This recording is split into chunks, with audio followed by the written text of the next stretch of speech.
Real and complex numbers exercise 2.3।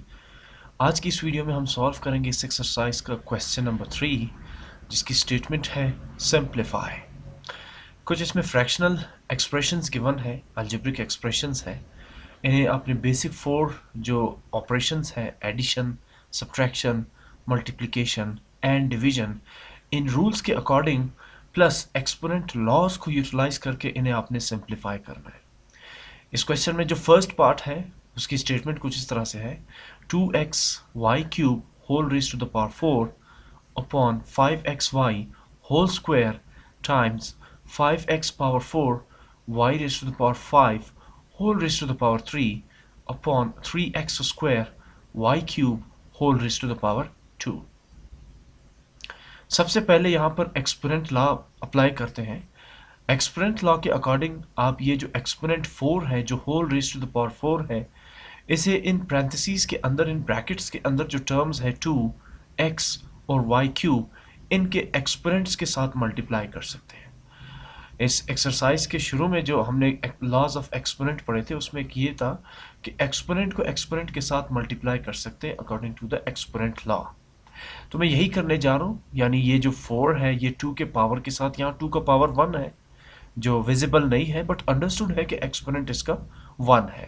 तो 4 multiply by 1 यानी 2 raise to the power 4। इसी तरह यही 4 x raise to the power 1, यहाँ x का एक्सपोनेंट 1 है जो विजिबल नहीं है बट अंडरस्टूड है कि x raise to the power 1 है यहाँ पर।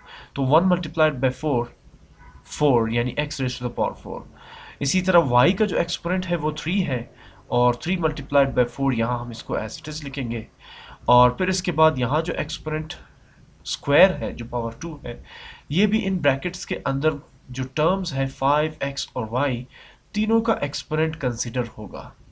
या आम अल्फाज में यहाँ 5 पावर 1 है तो 1 multiplied by 2 5 raise to the power 2, x raise to the power 1 है तो x raise to the power 1 multiplied by 2 x raise to the power 2। और इसी तरह y का भी एक्सपोनेंट 1 है, so 1 multiplied by 2 y raise to the power 2। और फिर इसके बाद आते हैं सेकंड फ्रैक्शन पे। यहाँ जो होल एक्सपोनेंट 3 है, ये इस पैरेंथेसिस के अंदर मौजूद हर टर्म का एक्सपोनेंट कंसीडर होगा, यानी 5 रेज टू द पावर 3 और इसी तरह x raise to the power 4 multiplied by 3 और y raise to the power 5 multiplied by 3। ये सारा प्रोसेस एक्सपोनेंट लॉज के अंदर किया जा रहा है। सो ये जो एक्सपोनेंट है, होल एक्सपोनेंट, इसे हम इन पैरेंथेसिस के अंदर मौजूद टर्म्स के एक्सपोनेंट्स के साथ मल्टीप्लाई करेंगे। जैसे 4 मल्टीप्लाइड बाय 3, 5 मल्टीप्लाइड बाय 3 और 5 का जो एक्सपोनेंट है वो 1 है तो 1 मल्टीप्लाइड बाय 3 इज 3। इसी तरह upon 3x square y cube whole raise to the power 2, यहाँ जो होल एक्सपोनेंट पावर 2 है, ये पैरेंथेसिस के अंदर मौजूद इन तीनों टर्म्स के एक्सपोनेंट को कंसीडर किया जाएगा। जैसे यहाँ 3 है तो ये कंसीडर होगा 3 स्क्वायर, बिकॉज ये एक्सपोनेंट 3 के साथ भी है और x स्क्वायर के साथ भी है यही एक्सपोनेंट, तो 2 टाइम्स 2 हम लिखेंगे, यानी एक्सपोनेंट एक्सपोनेंट के साथ मल्टीप्लाई होगा। और y क्यूब को हम लिखेंगे y क्यूब मल्टीप्लाइड बाई 2, यानी y raise to the power 3 multiplied by 2, exponent exponent के साथ मल्टीप्लाई होगा। नेक्स्ट स्टेप में 2 रेज टू द पावर 4 को एक्सपेंड करते हैं, मींस इसे हम लिख सकते हैं 2 टाइम्स 2 टाइम्स 2 टाइम्स 2। इसी तरह x raise to the power 4 as it is होगा, y raise to the power 3 multiplied by 4 is 12 और 5 रेज टू द पावर 3 का मतलब है कि 5 मल्टीप्लाइड बाय 5 मल्टीप्लाइड बाय 5 और x raise to the power 4 multiplied by 3 exponents को multiply करेंगे तो 4 3s आर 12। इसी तरफ y raise to the power 5 multiplied by 3 exponents को मल्टीप्लाई करेंगे तो 5 3s आर 15। और इसी तरह 5 square means 5 multiplied by 5, x square multiplied by y square as it is. और अब आते हैं इस पे, 3 स्क्वायर का मतलब होगा 3 मल्टीप्लाइड बाय 3 और x raise to the power 2 times 2 is x raise to the power 4 और y raise to the power 3 times 2 is y raise to the power 6। अगले स्टेप में 2 times 2 is 4, 4 times 2 is 6, 6 times 2 is 2 times 2 is 4, 4 times 2 is 8, 8 times 2 is 16, x raised to the power 4, y raised to the power 12 as it is। और इसी तरह product लेते हैं, 5 times 5 25, 25 times 5 is 125, x raised to the power 12, y raised to the power 15 as it is. इसी तरह denominator में, first denominator में 5 times 5 is 25, x square multiplied by y square will remain the same. और last denominator में 3 times 3 9, x raised to the power 4 times y raised to the power 6 will remain the same. उसे हम as it is लिखेंगे. अगले step में कुछ cancellation हो रही है, like 25 1s are 25, 25 5s are 125 और 16 x पावर 4. अच्छा, अब यहाँ पर हम ये जो डिनोमिनेटर में x raise to the power 2 है, एक्सपोनेंट लॉ के अकॉर्डिंग अगर मैं इस डिनोमिनेटर x स्क्वायर को शिफ्ट करता हूँ न्यूमरेटर पे, तो ये जो एक्सपोनेंट है ये पॉजिटिव 2 से चेंज हो जाएगा नेगेटिव 2 में. ये भी एक्सपोनेंट लॉ है. और इसी तरह ये y raise to the power 2 जो डिनोमिनेटर में पॉजिटिव टर्म है, अगर मैं इसे शिफ्ट करता हूँ न्यूमरेटर पे, तो जो एक्सपोनेंट पावर पॉजिटिव 2 है वो चेंज हो जाएगा नेगेटिव 2 में. यही कुछ हम इस सेकेंड फ्रैक्शन के साथ करने वाले हैं. यानी यहाँ पे 5 है, x raise to the power 12 as it is. Denominator पे जो x raise to the power positive 4 है, अगर इसे शिफ्ट करते हैं न्यूमरेटर पे, तो ये बनेगा x raise to the power negative 4. y raise to the power 15 as it is. Again y raise to the power positive 6 becomes y raise to the power negative 6 जब आप इसे शिफ्ट करेंगे डिनोमिनेटर से numerator पे.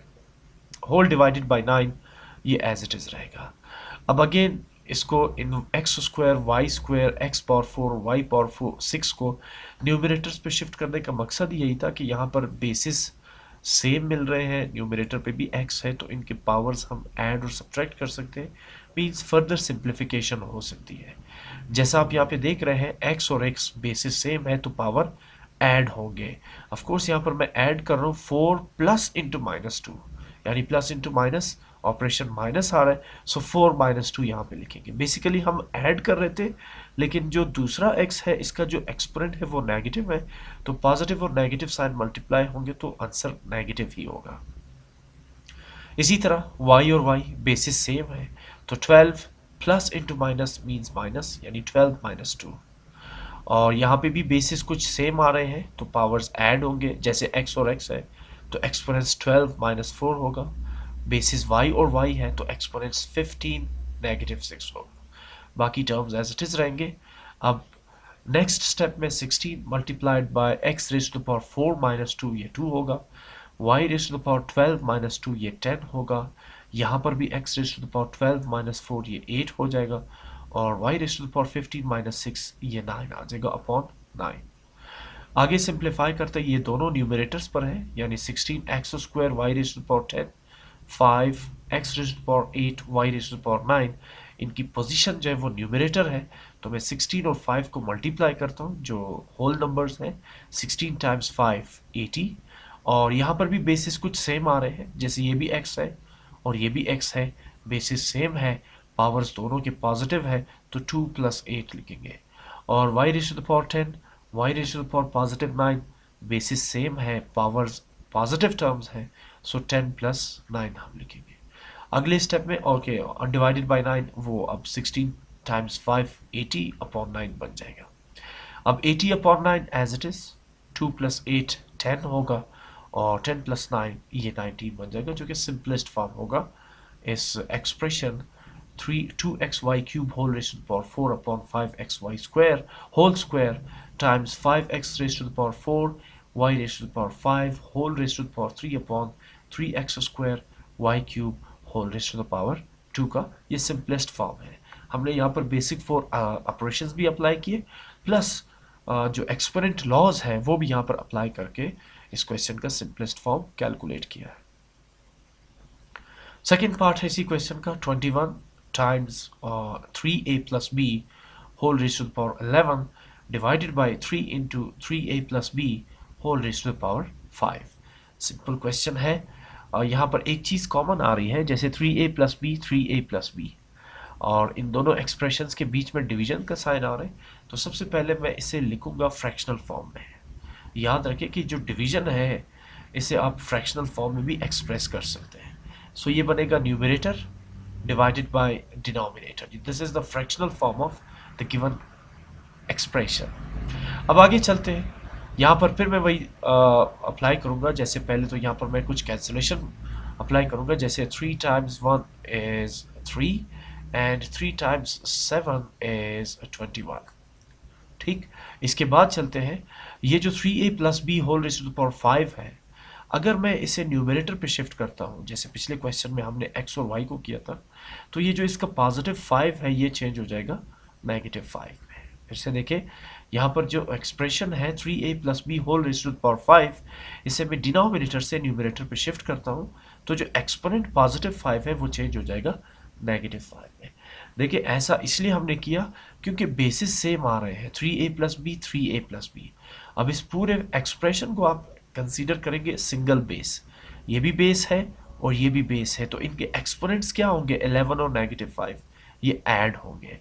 यहाँ फिलहाल तो add तो नहीं हो रहे बिकॉज ऑफ दिस नेगेटिव 5, लेकिन 11 प्लस इंटू माइनस 5 के का जो रिजल्ट है वो 11 माइनस 5 ही होगा, because plus minus is minus. So basis same है तो बेस को एक ही दफ़ा लेंगे और जो एक्सपोनेंट्स है 11 नेगेटिव 5 उसे हम ऐड कर देंगे, तो 11 माइनस 5 ही रहेगा। तो 7 into 3a plus b 11 minus 5 is 6। ये इसका सिंपलेस्ट फॉर्म होगा इस गिवन एक्सप्रेशन का। इसके बाद थर्ड पार्ट है p raise to the power 3 q square r whole raise to the power negative 4 divided by p square r cube q whole raise to the power 2। तो step 1 ये है कि हम इस एक्सप्रेशन को फ्रैक्शनल फॉर्म में लिखेंगे, और स्टेप 2 इसमें ये होगा कि ये जो नेगेटिव 4 है, जैसा आपको पता है कि ये नेगेटिव 4 इन पैरेंथेसिस के अंदर मौजूद जितने भी टर्म्स हैं सबके साथ कंसीडर होगा, और according to the exponent law in exponents को हम आपस में मल्टीप्लाई करेंगे। जैसे 3 मल्टीप्लाई बाय -4, 2 मल्टीप्लाई बाय -4, और r का एक्सपोनेंट 1 है तो 1 मल्टीप्लाई बाय -4, ये -4 ही रहेगा। इसी तरह ये जो होल एक्सपोनेंट है जो पैरेंथेसिस के बाहर आपको ऊपर नजर आ रहा है, ये पैरेंथेसिस यानी ब्रैकेट के अंदर मौजूद हर टर्म के एक्सपोनेंट के साथ मल्टीप्लाई होगा। जैसे 2 टाइम्स 2 लिखेंगे हम, और फिर 3 टाइम्स 2 लिखेंगे, और फिर q raise to the power 1 multiplied by 2 लिखेंगे। सो पहले मैंने न्यूमरेटर के एक्सपोनेंट को सिंप्लीफाई किया है according to the exponent law, -4 multiplied by 3 या 3 मल्टीप्लाइड बाय -4, फिर 2 मल्टीप्लाइड बाय -4, ये एक्सपोनेंट्स की बात कर रहा हूँ, और r का एक्सपोनेंट 1 है तो 1 मल्टीप्लाई बाय -4 इज -4। साथ में मैंने इस डिवीजन को चेंज कर दिया फ्रैक्शनल फॉर्म में, तो ये कंसीडर होगा न्यूमरेटर, और डिवीजन के बाद जो आपको एक्सप्रेशन नजर आ रहा है ये कंसीडर होगा डिनोमिनेटर। अगले स्टेप में मैंने डिनोमिनेटर का जो whole raise to the power 2 है या होल स्क्वायर है, इसे मैंने सिंप्लीफाई किया according to the exponents law, means exponents को एक्सपोनेंट्स के साथ मल्टीप्लाई किया। सो 2 मल्टीप्लाइड बाय 2 यानी p raise to the power 2 multiplied by 2, r raise to the power 3 multiplied by 2, and q square because q का exponent 1 और 1 multiplied by 2 is 2। Further simplify करते हैं, numerator तो एज इट इज रहेगा, denominator में exponents को multiply करते हैं। जैसे 2 times 2 is 4, p raise to the power 4, 3 times 2 is 6, r raise to the power 6, and q square. अगले स्टेप में देखिए बेसिस सेम आ रहे हैं, जैसे p p, q और q, इसी तरह r और r। तो मैं ये जो डिनोमिनेटर में जो एक्सप्रेशन नजर आ रहे हैं इसमें 1 बाय 1 करके हर टर्म को न्यूमरेटर पे शिफ्ट कर रहा हूँ। यहाँ आप ऐसा भी कर सकते हैं कि न्यूमरेटर के टर्म्स को शिफ्ट कर देंगे आप डिनोमिनेटर पे, तो यहाँ p -12 है, डिनोमिनेटर पे आके p +12 हो जाएगा। q -8 है तो डिनोमिनेटर पे शिफ्ट होके q +8 बन जाएगा, और r raise to the power -4 है, इसे डिनोमिनेटर पे शिफ्ट करेंगे तो r raise to the power +4 बन जाएगा। बट मैं अपोजिट कर रहा हूँ, आप ऐसा भी कर सकते हैं, मैं जो डिनोमिनेटर के टर्म्स है इसे न्यूमरेटर पे शिफ्ट करता हूँ, तो p यहाँ पे पॉजिटिव है, न्यूमरेटर पे शिफ्ट होगा तो पावर -4 हो जाएगा। r एक्सपोनेंट पॉजिटिव 6 है, न्यूमरेटर पे शिफ्ट करेंगे तो r raise to the power -6। q exponent positive 2 है, इसे न्यूमरेटर पे शिफ्ट करेंगे तो q raise to the power -2। यहाँ शायद मैंने गलती कर दी, q raise to the power -2 मुझे लिखना है, ये q raise to the power -2 हो जाएगा। मैं फिर एक दफ़ा चेक कर लेता हूँ, p raise to the power -12, p raise to the power -4, q raised to the power -8, and r raised to the power -4, r raised to the power -6, and q raised to the power -2। अब ठीक हो गया। Basis same है तो इनके powers add होंगे, p 2 दफ़ा आ रहा है तो एक दफ़ा बेस लिखेंगे और -12 plus into minus minus means -12 -4। इसी तरह q, और ये भी q है, बेसिस सेम है तो पावर्स क्या होंगे, -2 -8। मैं करेक्शन कर लेता हूँ। और इसी तरह r और r बेसिस सेम है तो पावर्स ऐड होंगे। फिलहाल तो यहाँ पर -6 -4 आ रहा है एक्सपोनेंट। और आगे चलते हैं, -12 -4 इज -16, और -8 -2 इज -10, और -6 -4 इज -10। ये है p raise to the power -16, q raise to the power -10 और r raise to the power -10। ये भी फाइनल आंसर हो सकता है, ये भी बिल्कुल ठीक है। बट अगर आप इन एक्सपोनेंट्स को पॉजिटिव टर्म्स में लाना चाहते हैं तो फिर इनको शिफ्ट करते हैं न्यूमरेटर से डिनोमिनेटर पे। तो आप देखिए बाकी तो कोई चेंजिंग नहीं आई। हाँ, न्यूमरेटर से जब आप किसी नंबर को डिनोमिनेटर पे चेंज करते हैं तो उसका जो एक्सपोनेंट है उसके साइन को आप चेंज कर देंगे। अगर वो पॉजिटिव है तो नेगेटिव हो जाएगा, और अगर वो नेगेटिव है तो पॉजिटिव हो जाएगा। इस चीज़ को भी हम डिस्कस कर चुके हैं। बहरहाल इन तीनों टर्म्स को जब हम शिफ्ट करेंगे डिनोमिनेटर में तो इन तीनों टर्म्स के एक्सपोनेंट्स नेगेटिव है तो ये तीनों के तीनों जो है वो पॉजिटिव बन जाएंगे, और यही इसका सिंपलेस्ट फॉर्म होगा। जहन में रहे कि ये भी आप आंसर कंसीडर कर सकते हैं, ये भी ठीक है, इसे भी आप गलत नहीं कह सकते। नेक्स्ट पार्ट है 2 raise to the power 3 whole raise to the power 4 divided by 3 raise to the power 6 multiplied by 3 raise to the power -3। सबसे पहले मैं इस पोर्शन पे तो एक्सपोनेंट लॉ यूज करूंगा, मींस 3 को मल्टीप्लाई करूंगा 4 से, और इस पोर्शन में मैं देख रहा हूं कि बेसिस सेम है 3 3, तो एक्सपोनेंट 6 और -3 क्या होंगे, ऐड होंगे। Now plus into minus minus means 6 -3 रहेगा। तो 3 टाइम्स 4 12 डिवाइडेड बाय 6 -3 इज 6। अब अगला स्टेप ये होगा कि मैं इसे फ्रैक्शनल फॉर्म में एक्सप्रेस करूंगा, तो 2 raise to the power 12 upon 3 raise to the power 3, यही इसका सिंपलेस्ट फॉर्म है और यही इसका सोल्यूशन है। फिफ्थ पार्ट है इसमें 4a raise to the power -3 b raise to the power 3 upon 2a² b³ whole raise to the power 2। इसमें न्यूमरेटर तो एज इट इज़ लिखा जाएगा और डिनोमिनेटर में एक्सपोनेंट लॉ अप्लाई करके ये जो 2 है इनको इस पेरेंथेसिस के अंदर मौजूद जितने भी टर्म्स हैं सबके एक्सपोनेंट्स के साथ मल्टीप्लाई करेंगे। तो ये 2 2 के साथ भी है एक्सपोनेंट 2, तो ये बनेगा 2², और a का जो एक्सपोनेंट 2 है वो इस होल एक्सपोनेंट 2 के साथ मल्टीप्लाई होगा, मींस 2 मल्टीप्लाइड बाय 2, और जो b का एक्सपोनेंट है 3 वो इस whole raise to the power 2 के साथ मल्टीप्लाई होगा, means 3 raise to the power 2। अगले स्टेप में इन एक्सपोनेंट्स को मल्टीप्लाई करते हैं, सो 2 2s आर 4 और 2 2s are 4 means a raise to the power 4।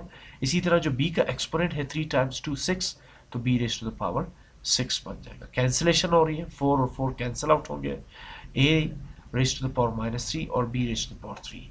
अब डिनोमिनेटर में गौर करें, a और b एग्जिस्ट कर रहे हैं, तो अगर मैं इस न्यूमरेटर के टर्म्स को शिफ्ट कर दूं डिनोमिनेटर पे, या डिनोमिनेटर के टर्म्स को शिफ्ट करता हूं न्यूमरेटर पे, तो बेसिस सेम करके हम एक्सपोनेंट्स को ऐड और सब्ट्रैक्ट कर सकते हैं, मीन सिंप्लीफाई कर सकते हैं, फर्दर सिंप्लीफिकेशन हो सकती है। तो आपकी मर्जी, आप डिनोमिनेटर की वैल्यूज को शिफ्ट कर दें न्यूमरेटर्स पे, या जैसे मैंने यहाँ पे किया कि numerators a raise to the power -3 और b raise to the power 3 को शिफ्ट कर दिया मैंने डिनोमिनेटर्स पे। तो कुछ ऐसा किया मैंने, a raise to the power 4 as it is, a raise to the power -3 becomes a raise to the power +3 जब आप इसको न्यूमरेटर से शिफ्ट करेंगे डिनोमिनेटर पे।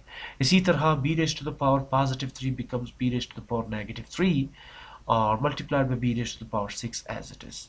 अब ज़हन में रहे कि ऐसा हमने इसलिए किया क्योंकि यहाँ पर बेसिस सेम मिल रहे हैं, तो फर्दर सिंप्लीफिकेशन पॉसिबल है। बेसिस सेम है a, तो a को 1 टाइम लिखेंगे और एक्सपोनेंट्स ऐड होंगे 4 + 3। इसी तरह b और b ये बेसिस सेम है, तो एक्सपोनेंट्स 6 -3 और -3 + 6 whatever you want to write. So आगे सिंप्लीफाई करते हैं, 4 + 3 इज 7 और 6 - 3 इज 3, यही इसका सिंपलेस्ट फॉर्म होगा।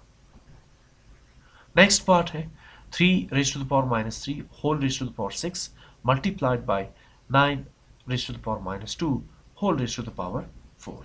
सबसे पहले मैंने एक्सपोनेंट लॉ का यूज़ किया यहाँ पर, यानी एक्सपोनेंट 6 को मल्टीप्लाई किया मैंने एक्सपोनेंट -3 के साथ, सो -3 multiplied bye 6।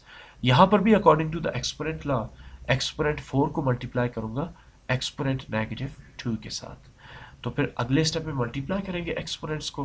-3 multiply by 6 is -18 और -2 मल्टीप्लाई बाय 4 इज -8। अब यहाँ पे देखिए 9 एक परफेक्ट स्क्वायर नंबर है जिसकी जगह हम लिख सकते हैं 3 स्क्वायर, 3 3 जार 9।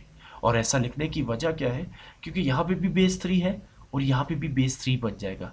हम फर्दर क्वेश्चन को सिंप्लीफाई कर सकते हैं। तो मैंने 9 की जगह लिखा 3 square which is the exponential form of 9 because 9 is a perfect square number।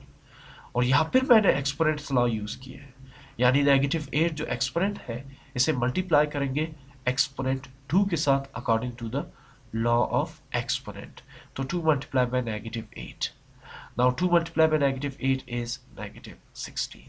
अब देखिए बेसिस दोनों 3 3 आ रहे हैं तो इसे एक दफ़ा लिखेंगे और जो एक्सपोनेंट्स है -18 -16, -18 और -16 का जो डिफरेंस है, ये सम है, वो है -34। इसमें रूल ये है मैथमेटिक्स का कि दोनों टर्म्स नेगेटिव है तो ऐड तो होंगे बट साइन माइनस का रहेगा। जिस तरह अगर ये टर्म्स होते +18 +16 तो +34 आता, यानी ऐड भी करते और साइन भी पॉजिटिव रहता। तो यही रूल नेगेटिव साइंस के लिए है, -18 -16 इज -34। अब एक ये आंसर भी ठीक है, बट अगर आप इस एक्सपोनेंट को पॉजिटिव टर्म में लाना चाहते हैं तो इस 3⁻⁴ को शिफ्ट कर देंगे डिनोमिनेटर पे। तो क्या होगा, जो -34 है वो +34 बन जाएगा, which is the simplest form of the given expression.